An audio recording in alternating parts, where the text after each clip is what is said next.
सबको जय यीशु।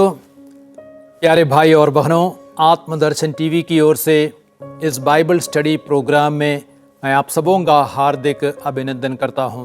पिछले एपिसोड में हमने सामुएल के पहले ग्रंथ का अध्ययन किया और इस बार हम लोग सामुएल के दूसरे ग्रंथ का अध्ययन करेंगे। और सामुएल के दूसरे ग्रंथ के 24 अध्याय है और सामुएल के दूसरे ग्रंथ के अध्ययन के समय मैं 7 बिंदुओं पर प्रकाश डालना चाहता हूँ। सबसे पहले प्रस्तावना, दूसरा सामुएल के दूसरे ग्रंथ का लेखक, तीसरा सामुएल के दूसरे ग्रंथ का समय, चौथा सामुएल के दूसरे ग्रंथ में क्रिस्त, पांचवा सामुएल के दूसरे ग्रंथ के मुख्य शब्द, आयतें और अध्याय, और छठवां सामुएल के ग्रंथ का सर्वेक्षण, सातवां सामुएल के दूसरे ग्रंथ की मुख्य शिक्षा। तो आइए हम पहले बिंदु प्रस्तावना पर आते हैं। राजा दाऊद दूसरे सामुएल का मुख्य पात्र है और यह ग्रंथ दाऊद की कहानी को आगे बढ़ाता है। राजा के रूप में दाऊद के शासन पर प्रकाश डालता है। दाऊद पहले यूदा का राजा बनता है और बाद में पूरे इज़राइल का राजा बनता है। यह ग्रंथ दाऊद की अपार सफलता और उसके 2 बड़े पाप पर भी प्रकाश डालता है।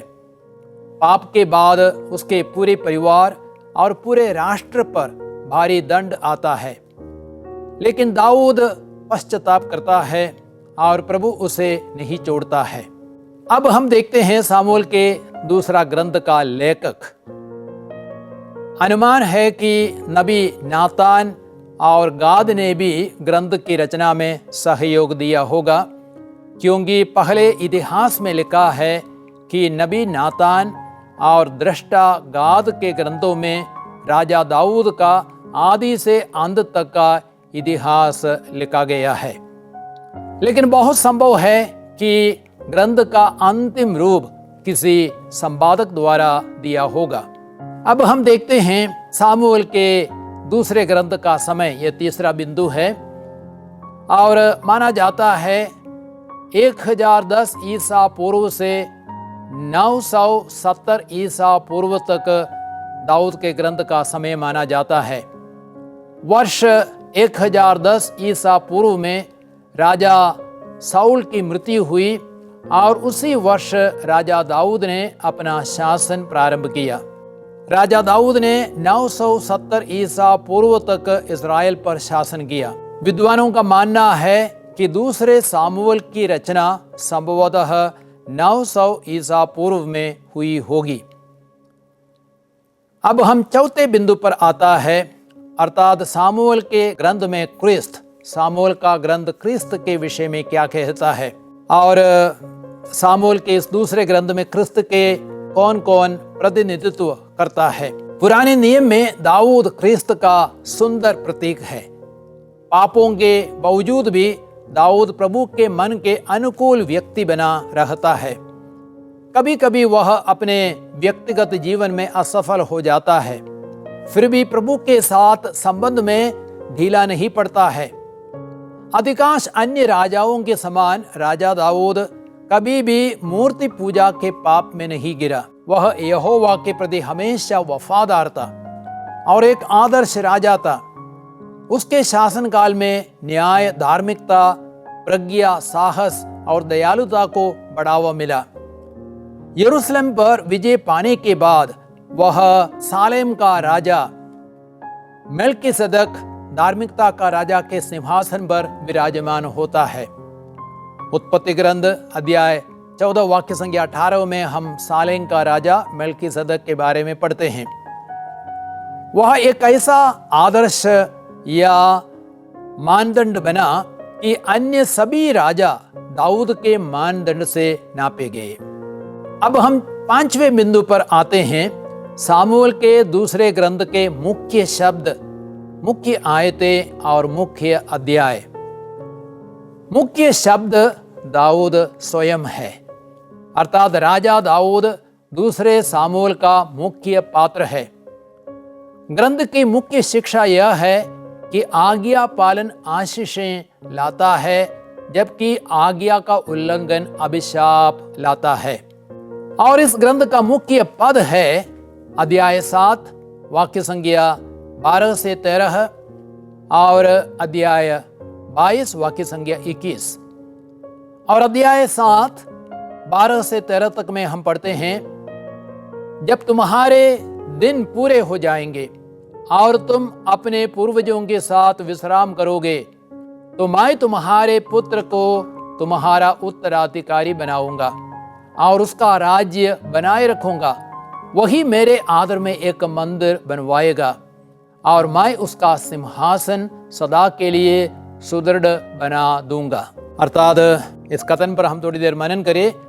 राजा दाऊद ईश्वर के आदर में मंदिर बनवाना चाहता था, लेकिन प्रभु ने नबी नातान द्वारा दाऊद को यह संदेश दिया कि प्रभु उसके पुत्र को उत्तराधिकारी नियुक्त करेगा और उसके राज्य बनाए रखेगा।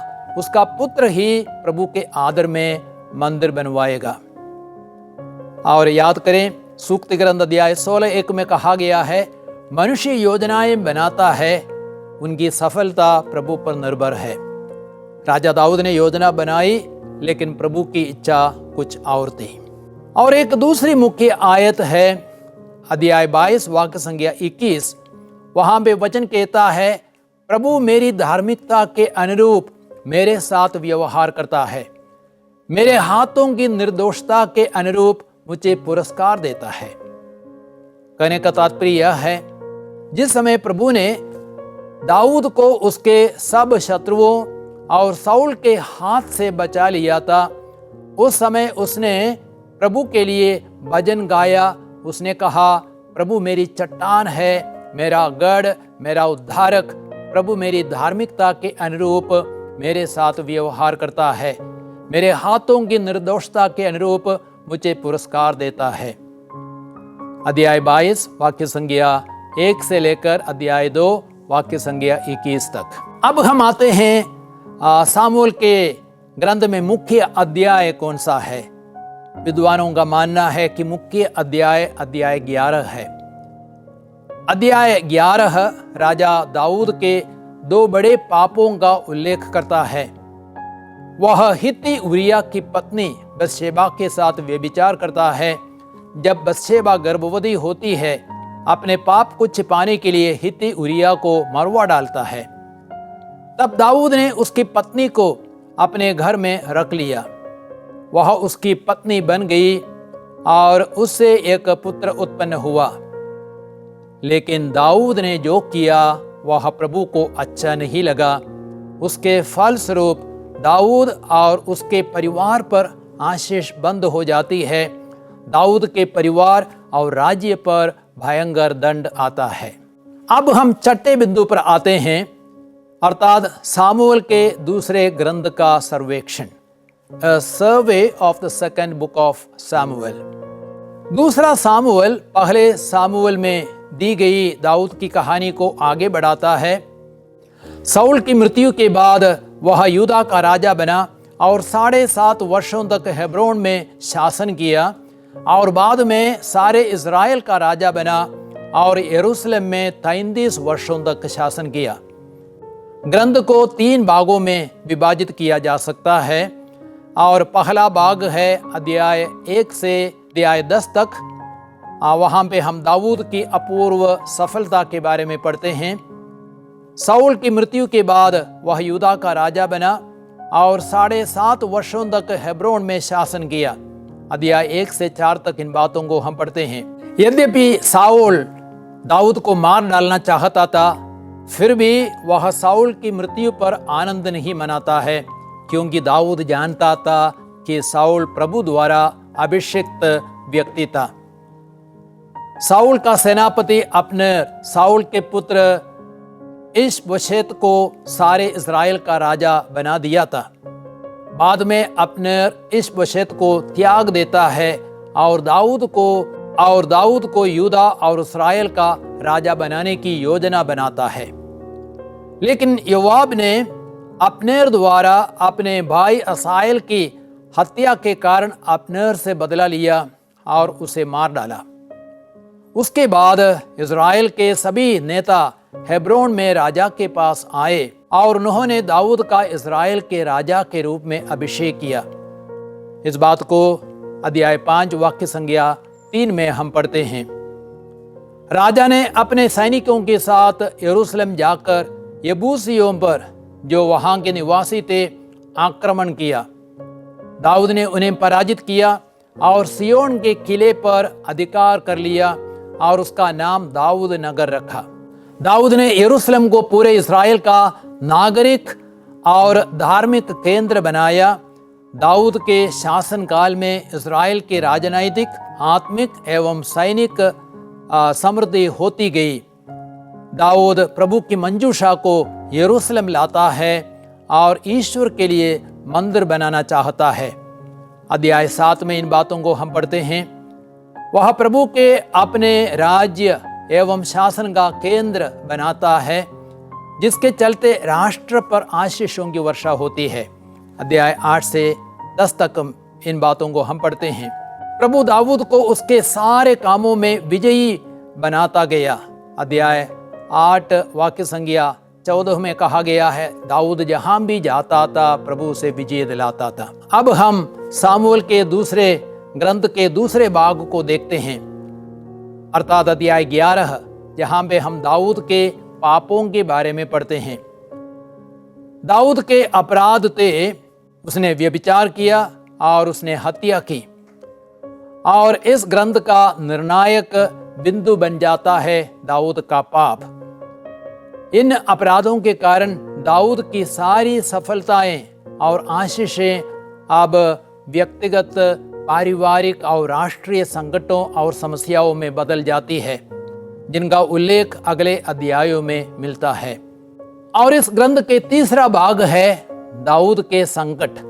अध्याय 12 से अध्याय 24 तक में इन बातों के बारे में हम पढ़ते हैं। दाऊद द्वारा प्रभु की आज्ञाओं का उल्लंघन हर परिस्थिति में दंड और उलझन लाता है। दाऊद की महिमा और कीर्ति को ठेस पहुंचता है।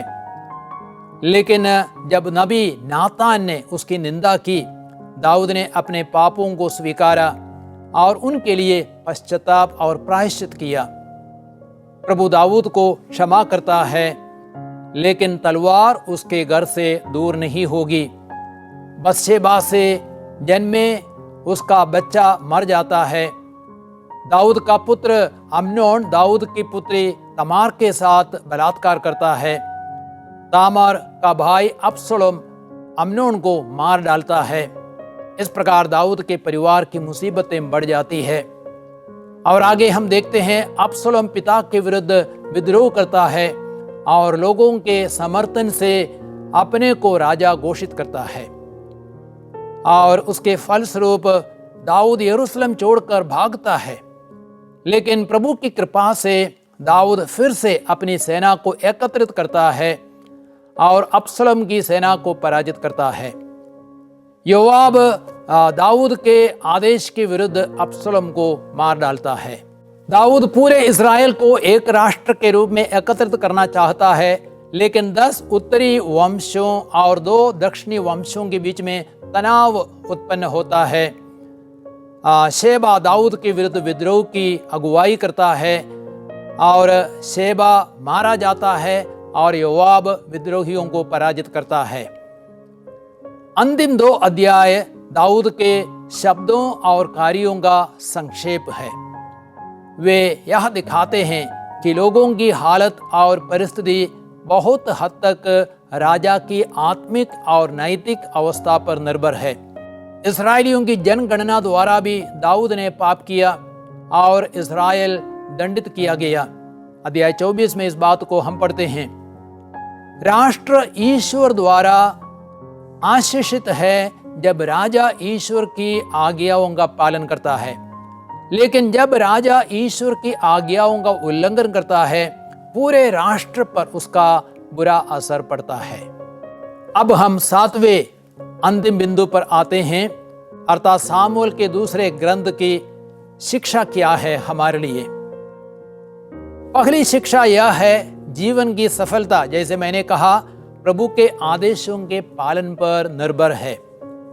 जब तक दाऊद प्रभु के आदेशों के अनुसार जी रहा था, प्रभु की आशीष उस पर और उसके सभी कार्यों पर बनी रहती थी।